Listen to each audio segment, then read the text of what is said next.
여보세요? 박희준입니다.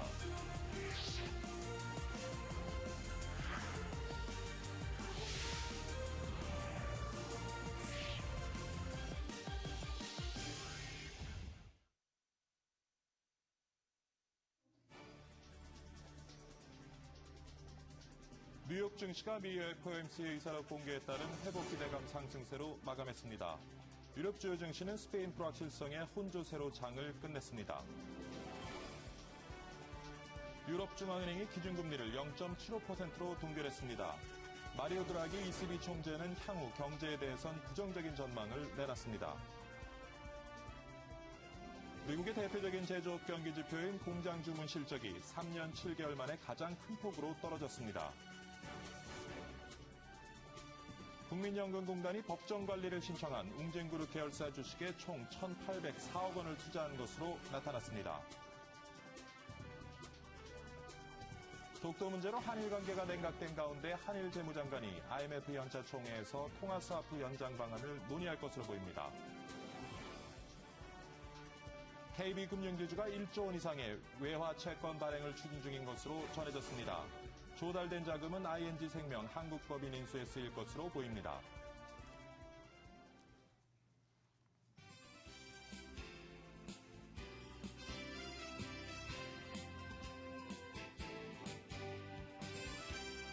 네, 시청자 여러분 안녕히 주무셨습니까? 10월 5일 금요일 아침입니다. 박희준의 여보세요 인사드리겠습니다. 가계빚 천조 시대가 되었다는 얘기 들어보셨을 겁니다.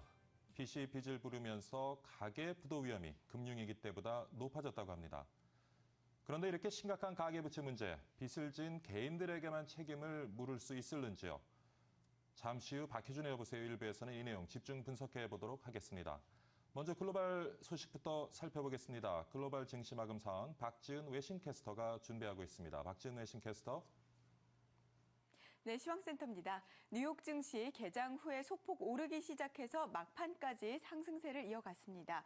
주요 경기 지표들의 결과가 호전됐고 유럽 중앙은행의 국채 매입 방침이 확인되면서 상승세를 띄었습니다. 하지만 지난주 신규 실업수당 청구 건수가 한 주 만에 또다시 반등하면서 상승폭을 제한한 것으로 보입니다. 또 공장 주문도 크게 악화돼서 지수에 부담으로 작용했습니다. 자세한 뉴욕 증시 살펴보겠습니다. 3대 지수 모두 1% 미만 소폭 오르면서 장이 마감됐습니다. 다우지수 0.6%, 80포인트 올라서 13,575, 나스닥 강보합세를 나타내면서 3,100선에서 마감됐습니다. 마지막으로 S&P 500 지수입니다. 0.72%, 10포인트 상승해서 1,461을 기록했습니다. 다음으로 유럽 살펴보겠습니다. 개장 초반에는 유럽 중앙은행 통화정책회의를 앞두고서 기대감에 상승하는 모습이었습니다. 하지만 마리오 드라기 총재의 불확실한 발언으로 일부 증시들이 하락했습니다. 드라기 총재는 이날 회견에서 기준금리를 동결했고 국채 매입에 나설 준비가 돼 있다고 말을 했습니다. 하지만 시장은 구체적인 계획이 아직 나오지 않았다며 실망한 분위기입니다. 자세하게 유럽 증시 한번 살펴보겠습니다. 영국 FTSE 지수 보합세를 보이면서 5,827을 나타냈습니다. 독일 닥스 지수는 반면에 소폭 내려가는 모습이었는데요. 0.23%, 16포인트 밀리면서 7,300선에서 마감됐습니다. 마지막으로 프랑스 까크 지수 0.14% 소폭 빠지면서 3,401선에서 장을 마무리 지었습니다. 마지막으로 아시아 증시 알아보겠습니다. 아시아 지역 주요 증시 대체로 상승 마감했습니다. 미국 고용 실적과 9월 서비스업 지수가 예상보다 좋게 나왔던 점이 호재로 작용했습니다. 일본 니케이 지수의 경우에는 장 초반에 큰 폭으로 오르다가 후반에는 상승폭이 줄어드는 모습이었습니다. 일본은행의 통화정책회의 결과를 하루 앞두고서 관망세가 지속됐기 때문입니다. 중국 증시는 공휴일로 이번 주말까지 휴장합니다. 아시아 지역 주요 증시 자세하게 살펴보겠습니다. 일본 니케이 지수 0.89%, 77포인트 오르면서 8,824에서 장을 마감했고요. 홍콩 항생 지수 별다른 변동이 없었습니다. 보합세를 나타내면서 29,900선에서 장을 마감지었습니다. 지금까지 시황센터에서 전해드렸습니다. 네, 박지은 외신캐스터와 함께 글로벌 마감 시황 알아봤고요. 관련되는 내용을 머니국의 김희경 기자 전화 연결해서 자세히 한번 분석해 보도록 하겠습니다. 김희경 기자. 네, 머니국입니다. 네, 오늘 다우존스, S&P 500, 나스닥 같은 뉴욕 뉴욕 주요 증시가 0.5% 안팎의 상승률을 보였습니다. 일단 뉴욕 증시 상승은 오늘 공개된 9월 FOMC 이사록이 결정적인 영향을 미친 것으로 보입니다. 지난달이죠. 미 연준이 3차 양적 완화 계획을 밝혔을 때 그 연준 위원들 사이에서 어떤 논의가 오갔는지 공개됐는데요. 일단 연준 의원들은 추가 부양책에 폭넓게 합의했고 이 같은 의견에 지난달 무기한 양적 완화 조치가 나타났습니다. 근데 오늘 새로 밝혀진 내용은 인플레이션과 실업에 관한 수치를 수치 한도를 채택할 가능성이 제기됐다는 겁니다. 수치 한도라는 거 좀 설명이 좀 필요해 보이는데요. 특정 경제 지표에 대한 지수 목표를 정해놓고 거시 경제를 운용하는 것을 말합니다. 예를 들어 당국이 실업률을 10% 한도로 정해놓고 고용이 부실해 실업률 한도를 넘을 것으로 보이면 통화 경제 정책을 운용해 이를 인위적으로 조절하는 식입니다. 우리나라 같은 경우는 한국은행이 물가상승률 관리 구간을 3% 플러스 마이너스 1% 안에서 관리하는 것과 마찬가지입니다. 일단은 연준이 실업률을 몇 %로 맞추겠다, 인플레는 몇 % 구간을 관리하겠다라고 하면 시장 참여자들은 당국의 의지나 정책 방향을 보다 명확히 읽을 수 있는데요. 최근 글로벌 경기 주체들의 심리가 얼어붙으면서 돈을 풀어도 잘 살아나지 않는데 연준이 지수 목표와 정책에 대한 확고한 의지를 드러내 시장의 불확실성을 해소해주면 경기가 살아날 수 있을 것으로 기대하는 것으로 보입니다. 일단 9월 FOMC 때 찰스 에반스 시카고 연방준비 총재가 실업률을 10% 아래로 낮출 수 있다면 인플레이션이 3%까지 상승할 수 있도록 허용해야 된다. 이렇게 얘기를 했는데요. 미국의 현재 경기 여건과 기준금리 등을 감안하면 3% 인플레이션율은 상당히 높은 편입니다. 실업률을 낮추기 위해서 경기를 다소 과열시킬 수도 있다는 통화 당국의 의지로 보입니다. 그리고 오늘 미 당국의 움직임에 상품시장도 반응을 좀 했습니다. FOMC 이사록 공개와 마리오 드라기 유럽은행 총재의 발언, 또 겹치면서 유로화는 떨어졌고 달러화 가치는 좀 올랐습니다. 여기에 시리아의 오폭 사고로 터키와 시리아의 긴장 관계가 고조되면서 유가는 큰 폭으로 뛰었습니다. 서부 텍사스산 원유의 경우에 3.57달러 올랐고요. 브렌트유도 4.09달러 올랐습니다. 각각 상승률은 4% 정도 되고요. 금값도 12월 인도분 금이 1796.50달러로 16.70달러 올랐습니다. 그리고 오늘 브라질이 남미 국가들의 자원 공동보호 전략을 제의했는데요. 요즘 브라질이 대통령, 재무장관 할 것 없이 강성 발언을 쏟아내고 있습니다. 브라질은 룰라 정부 때 원자재를 팔아서 경제가 크게 성장했는데요. 이를 토대로 글로벌 환율 경제 전쟁에서 목소리를 좀 키우기 시작한 것으로 보입니다. 요즘 경제가 어렵다 보니 국가들 간의 정치적 긴장 관계나 보호무역주의, 경제 블록화 현상이 심해지고 있는데요. 앞으로 브라질 이슈가 원자재 가격의 불안 요소로 작용할 수 있을 것으로 보입니다. 여기까지 글로벌 마감 시황이었습니다.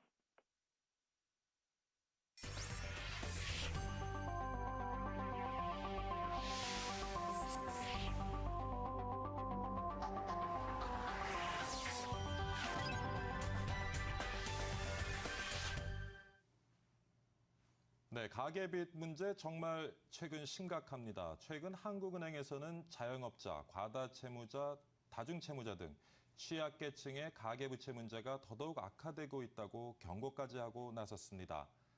가계빚 문제가 심각해지자 빌리고서 갚지 못하는 채무자의 도덕적 해이를 지적하기도 하지만 한편에서는 과연 채무자만의 잘못인가 하는 반론이 등장하고 있습니다.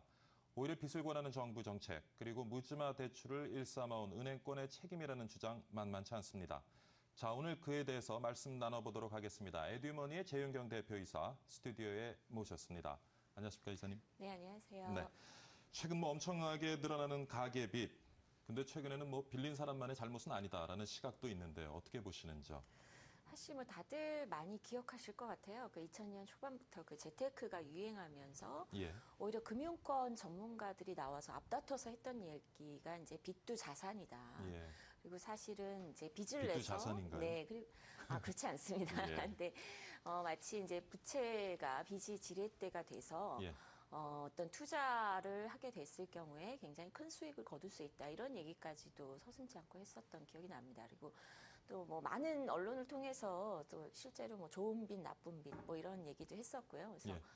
투자를 위한 빚은 좋은 빚이다 이런 얘기를 했었고 빚내서라도 집 사야 된다 이런 얘기를 많이 했었습니다. 그리고 또 정부 또한 사실 특히 지금의 정부 들어서서 그런 경향이 좀 강했죠. 그러니까 복지 대신에 모든 것을 사실상 금융 정책으로 일삼아왔던 것이 사실이고요. 그래서 과연 이제 이 빚이 갖고 있는 그 치명적인 게 있거든요. 그 남의 돈이기 때문에 또 어쨌든 쉽게 일해서 번 돈하고는 좀 다른 성격을 갖죠.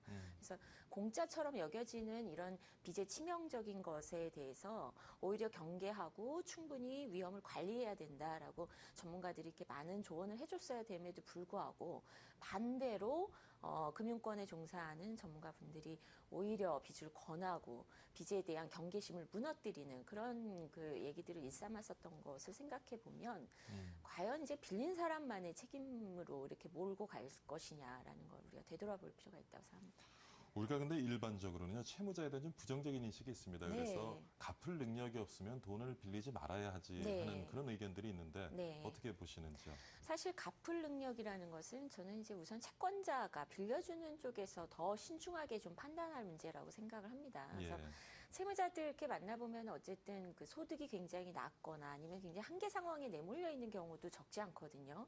특히 이제 저소득층의 가계빚이라는 거는 뭐 말 그대로 생계형이기 때문에 우리 예. 사회 구조가 뭐 자영업도 어렵고 일자리는 굉장히 부족하고 이런 현실 속에서 어쩔 수 없이 이제 생계를 위해서 돈을 빌리는데 때마침 또 빌려주는 입장에서 너무 쉽게 뭐 예를 들면 신용카드를 발급해 준다든가 끊임없이 광고를 통해서 뭐 마치 그 친구 같은 좋은 대출이 있다 이런 식의 대출 광고까지 뭐 문자나 우편물 끊임없이 이제 돈을 그렇죠. 빌려주겠다고 하지 않았습니까? 그래서 저희가 이제 상담을 하다 보면은 저소득층 분들 중에는 신용카드에 의존해서 살아가시는 분들이 있어요. 그래서 저희는 답답하죠. 이거는 뭐 사실 한 6개월 정도의 시간을 벌어줄 뿐이지 그렇다고 해서 이게 안 갚아도 되는 돈이 아니기 때문에 근데 카드로 생활한다는 건 계속 새 카드를 내서 이렇게 돌려막기를 하는 거죠? 이미 카드 근데 어떻게 이게 카드가 한도가 발급이 되나요? 그러니까요. 그러니까 저희도 이제 깜짝 놀라는 게 수입이 굉장히 불규칙하거나 아예 수입이 없는 가정인데도 카드 5장 가지고 이제 생활을 하고 있다는 거죠. 그래서 이렇게 너무 쉽게 신용이 공급되고 과다 공급됐던 과정에 대해서 우리가 좀 사회적으로 반성이 필요한 때가 아닌가 싶습니다. 네. 대표님 뭐 보니까 지금 금융권 책임론을 주장을 하시면서 약탈적 금융사회라는 책도 내셨어요. 네. 그래서 또 금융권을 두고 이제 약탈적 대출이라는 말까지 쓰셨는데 뭐 이 용어에 대해서 좀 낯설은 분이 있을 것 같기도 하고요. 약탈을 강조하시는 이유 무엇인죠? 그러니까 사실 뭐 약탈적 금융사회라고 하고 약탈적 대출이라고 하니까 굉장히 과격하게 그 좀 이해하시는 과격하네요. 예. 분도 있는데 사실 이게 이제 미국에 있는 법안 이름이기도 합니다. 그래서 실제 이제 2008년 금융위기 이후에 미국에서도 이제 그 법을 이 제정을 하게 됐는데 소득 수준 이상으로 사실은 돈을 빌려주는 행위는 그 돈을 못 돌려받을 때 다른 식으로 부당이득을 취하려는 약탈적 의도가 있다 해서 약탈적 대출 금지 법안이라는 게 생깁니다. 그래서 그렇군요. 예, 그래서 저희는 이제 그런 그 실제로 이제 국회에도 제안을 했죠. 과잉 대출 금지 법안. 사실은 이제 미국에 있는 약탈적 그 대출 금지 법안을 얘기하는 건데 그 방지법, 과잉대출 방지법을 한번 이제 만들자라는 취지로 이 용어에 굉장히 익숙해 있었는데, 그래서 사실은 이제 일정 정도 금융이 잘못 공급이 됐을 경우에는 그것이 신용이 됐든 아니면 투자가 됐든 아니면 어떤 형태로든 뭐 이 저축은행의 후순위 채권과 같은 그런 방식의 금융 상품들이 잘못 공급이 됐을 때 그건 굉장히 약탈적일 수 있다. 이런 부분에 대해서 이미 이제 이렇게 글로벌 경제에서 어느 정도는 인정을 하고 있는 부분이기 때문에 그렇게 과격한지 몰랐어요. 근데 네. 사람들이 굉장히 과하게 받아들이시는 것 같더라고요. 네, 그렇군요. 사실 근데 은행권으로 좀 억울할 수도 있을 것 같아요. 힘든 사람들 돈 빌려줬는데 왜 그거를 이제 또 은행권의 책임으로 몰아붙이냐 이런 주장을 펼 수도 있을 것 같은데요. 그러니까 힘든 사람들 돈 빌려줬을 때 이제 사실 못 돌려받을 수 있다라는 걸 전제하고 있잖아요. 예. 그러면 이제 은행이 정말 선량한 그 관리 의무를 그 관리했던 마인드를 갖고 있다면 못 돌려받을 때 적극적으로 채무를 조정을 해준다든가 채무 상환 기간을 유예를 한다든가 뭐 새 출발의 기회를 사실은 같이 고민을 해야 되는데 사실 그렇게 선량한 마음으로 공급했다고 하지만 되돌려받을 땐 전혀 선량하지가 않습니다. 그래서 바로바로 그 채권들을 사실은 이제 조금 더 무서운 채권 추심 회사로 팔아치운다든가 그게 이제 여러 차례 반복이 되다 보면은 이런 채무자들도 있거든요. 그러니까 최근에 10여 년 전에 썼던 카드 빚인데 예. 대부업자가 사실은 돈을 받으러 온 거예요. 어, 근데 이게 이제 그 채권이 원래는 그 일정 기간이 지나면 소멸이 돼야 되는데 예. 이 소멸시효를 우리가 민법에서 이제 규정을 하고 그거는 있거든요. 몇 년인가요? 그러니까 채권마다 틀립니다. 틀리고, 네, 예, 채권마다 틀린데 이제 카드채는 한 5년 정도 될 카드채는 거예요. 5년이요. 근데 예. 근데 문제는 뭐냐면 이 소멸시효가 중단이 될 수 있는 혹은 다시 소멸시효가 처음부터 카운팅이 되는 그런 많은 제도들이 있어요. 그래서 민법에서는 이제 사인 간의 관계 때문에 이런 채권 채무 관계를 그렇게 규정을 하고 그래서 이제 이 소멸시효에 대해서 조금은 이제 채무자 입장에서뿐만이 아니라 채권자 입장도 굉장히 많이 배려를 하고 있는데 어떻게 보면은 이제 금융을 업으로 삼고 있고 채권 추심을 업으로 삼고 있는 전문 기관에서 그걸 좀 이 법을 악용을 해서 그러니까 채무의 형태가 바뀌면 네. 시효가 계속 연장될 수 있는 연장이 거죠. 되고 그리고 또 뭐냐면 채무자가 10,000원이라도 갚으면 그 소멸됐던 채권이라도 다시 살아납니다. 그러니까 이제 대법자 전화해서 10,000원이라도 갚아라. 그러면 원금을 좀 탕감해 주겠다. 이래서 사실은 갚겠다고 약속을 하면 그 채권자가 녹음을 해요.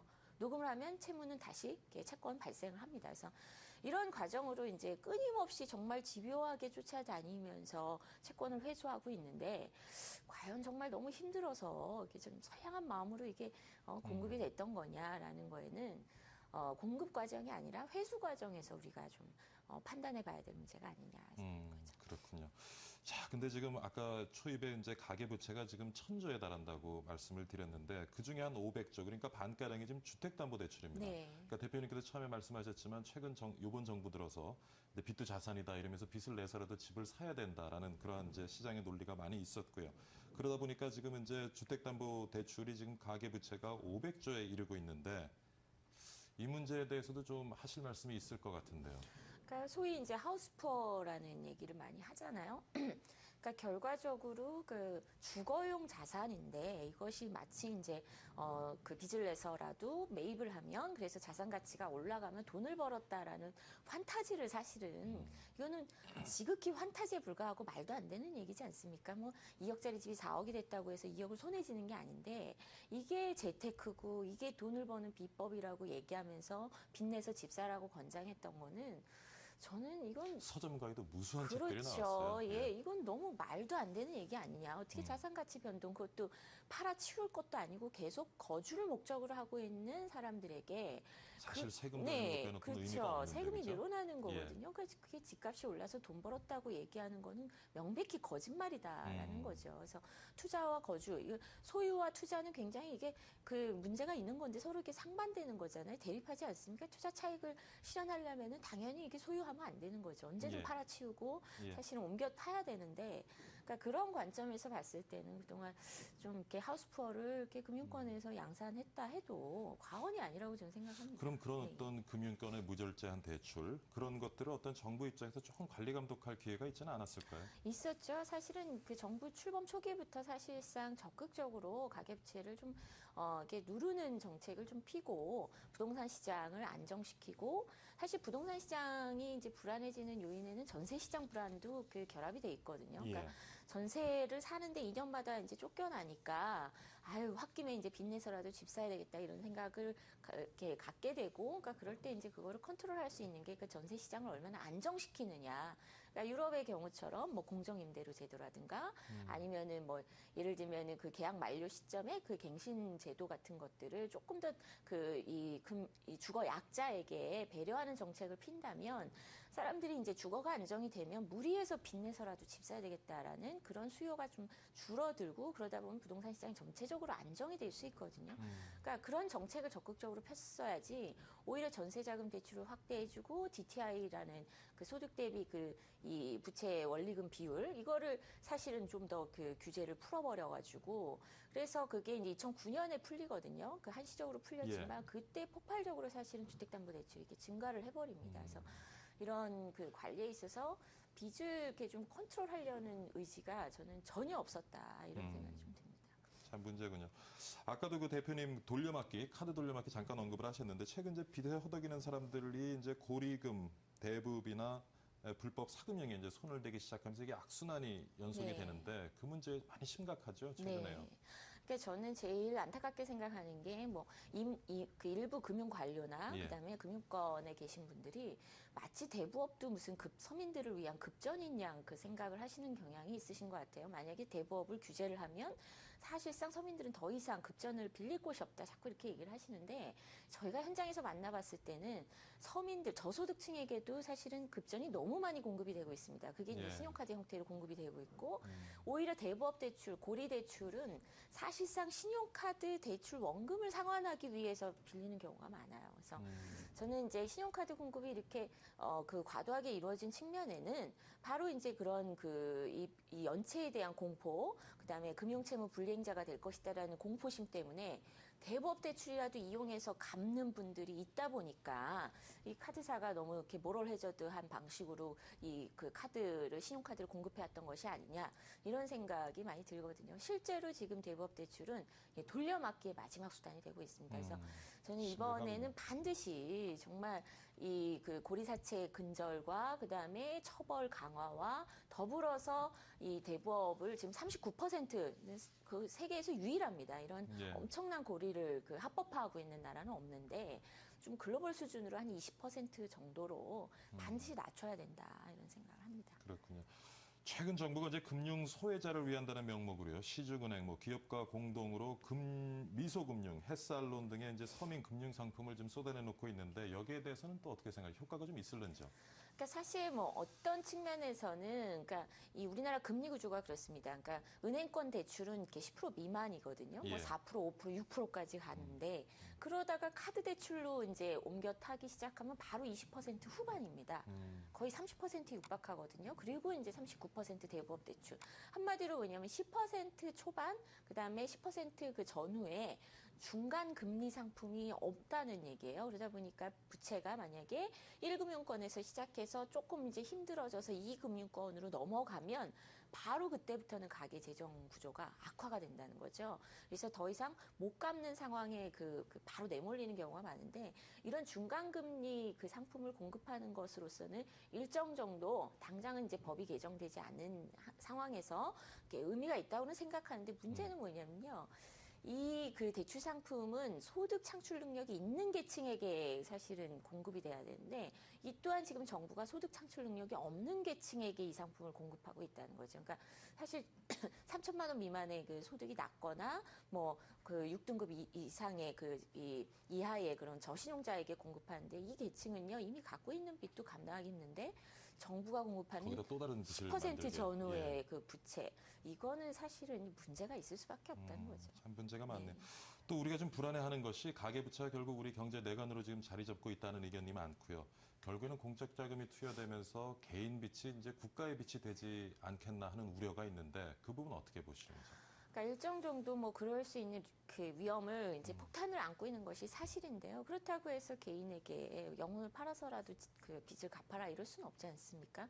하루에 한 40여 명이 자살을 한다는데 이 높은 자살률에 저는 상당 부분이 돈 때문이지 않겠느냐. 그 중에서도 빚 때문에 발생하는 문제가 굉장히 많을 것으로 이렇게 유추가 됩니다. 그렇다면 정말 개인에게 이렇게 죽음과 같은 이 빚의 굴레 이거를 어쨌든 국가에서 어떤 형태로든 좀 컨트롤하고 좀 일정 정도 함께 책임지고 특히 이제 국가만 책임질 수는 없고요. 예. 그동안 작년만 해도 그 금융권, 은행권이 한 11조 원 정도의 그 수익 잔치를 하고 다 배당 잔치를 했는데 이 부분에 대한 엄격한 책임을 묻고 또 이제 일정 정도 같이 책임을 지는 공동의 책임을 지는 그런 해법이 나와야 되지 않을까 싶습니다. 그럼 이렇게 금융의 사각지대에 지금 빠져 있는 우리 채무자들 어떻게 구제할 수 있는 좀 좋은 대책이 없을런지요? 가장 이제 필요한 건 저는 일단 적극적으로 파산을 시켜줘야 된다고 생각합니다. 저소득층은. 그래서 저소득층은 적극적으로 파산을 시켜줘야 되고 소득 창출 능력이 있는 계층은 채무를 조정해주자. 그래서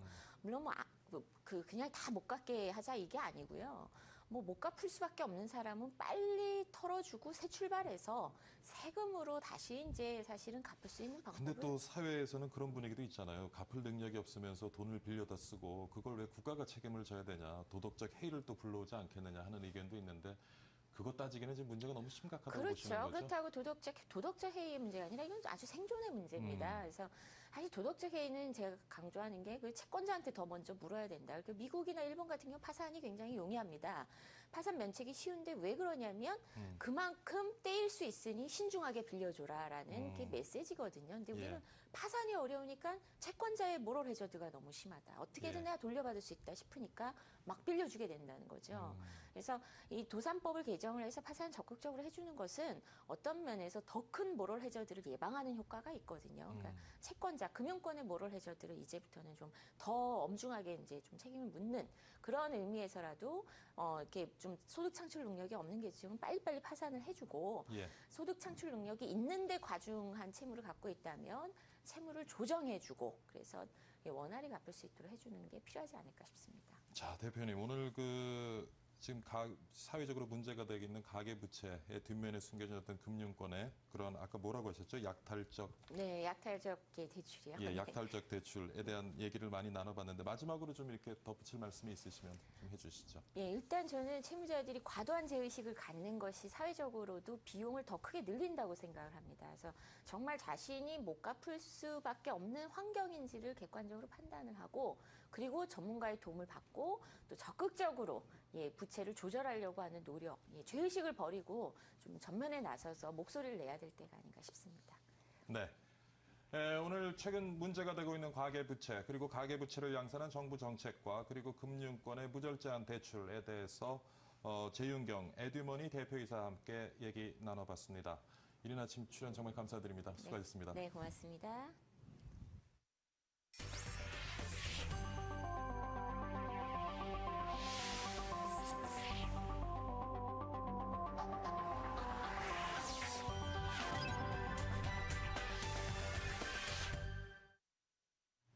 네, 박희준의 여보세요 1부 마치도록 하겠습니다. 2부 예고해드리죠. 우리 사회는 중소기업이나 영세 사업자는 늘 보호의 대상이 되어야 한다는 그런 일방적인 여론이 강하게 자리 잡고 있는 것 같습니다. 그렇지만 이것이 과연 옳은 일인가? 대기업과 중소기업과의 관계에서 일방적으로 중소기업 편들기보다는 시장 경제의 토대 위에 합리적인 잣대를 들이워야 한다는 주장도 최근에 와서 심심치 않게 등장하고 있는 것 같습니다. 이 내용에 대해서 2부에서 자세히 한번 살펴보도록 하겠습니다. 잠시 후 2부에서 찾아뵙습니다. 감사합니다.